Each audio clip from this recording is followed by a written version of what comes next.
berkenaan dengan work from home. Kenapa kaki tangan pengurusan dan penyeliaan dari sektor awam dan swasta kena work from home, bukan kategori lain? Kerana ramai yang masih persoalkan, walaupun dalam PKPB work from home, kita masih boleh ke pasar malam, masih boleh ke pasar pagi, kompleks beli belah, tapi kita kenapa tak boleh pergi ke pejabat? Ya, our idea, tujuan kita adalah mengurangkan pergerakan. Bayangkan 1 juta yang kita boleh work from home tadi tidak ke pejabat. Jadi 1 juta pergerakan dan juga 1 juta mereka itu akan berinteraksi antara satu sama lain juga. Jadi bila kita kurangkan pergerakan, mungkin lebih berjaya dari segi kita untuk memutuskan rantaian COVID-19 ini, sebab semakin kurang orang boleh berinteraksi antara satu sama lain. Sebab itulah bila orang kata kenapa kereta tak benarkan lebih daripada 2.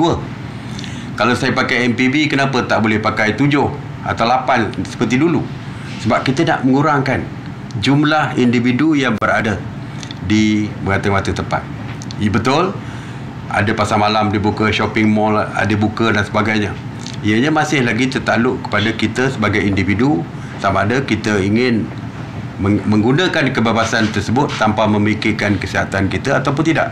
Tapi kita tidak menutup sektor ekonomi seperti saya dah katakan, kerana rakyat terpaksa hidup bergantung kepada setiap pekerjaan yang mereka ada, yang mereka ada. Kalau mereka berniaga, mereka bergantung hidup kepada berniaga. Tetapi mereka yang bekerja di kilang, bekerja di jabatan kerajaan, yang mereka adalah pekerja yang sebahagiannya tidak perlu pun berada di pejabat. Sebagai contoh, saya di Kementerian Pertahanan ini, Legal Department menyediakan perjanjian. Sebagai contoh, mereka boleh menyediakan perjanjian di rumah pun, tidak perlu pun berada di pejabat. Tapi bahagian perakaunan, bahagian akaun, hujung bulan mereka perlu menyediakan gaji untuk dibayar kepada pekerja, dan mereka juga perlu ada waktu itu, kalau tidak sebulan pun sekurang-kurangnya seminggu sebelum bayar gaji, mereka perlu menyediakan gaji dan sebagainya, perlu ada di pejabat. Jadi sebahagiannya kalau tidak ada di pejabat, kerja boleh diteruskan. Jadi sebab itulah kita benarkan sebahagian, bukan semua pun, sebahagian untuk bekerja di rumah, tetapi sebahagian masih diperlukan bekerja di pejabat.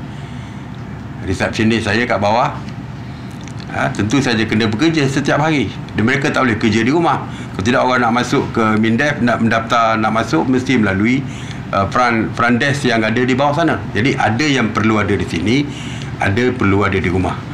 Tetapi kita nak supaya mengurangkan pergerakan.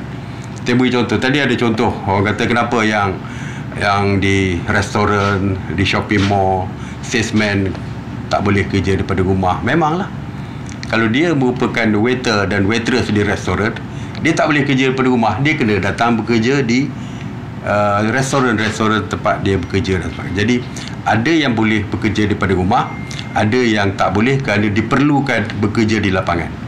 Jadi sebab itulah sebahagiannya kita tak boleh nak paksa semua bekerja daripada rumah, walaupun tujuan kita adalah untuk mengurangkan pergerakan, kurangkan pergerakan yang seboleh-bolehnya. Sebab itulah walaupun ada kebebasan untuk shopping, untuk beli barang dan sebagainya, kalau boleh, kalau rasa hanya perlu seminggu sekali keluar untuk shopping, eloklah keluar seminggu sekali untuk shopping.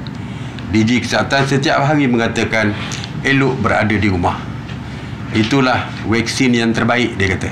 Vaksin yang terbaik adalah berada di rumah, tidak keluar berjumpa dengan sesiapa. Itulah yang sebaik-baik ubat bagi menjamin kita kekal selamat di bawah sewaktu COVID-19 ini.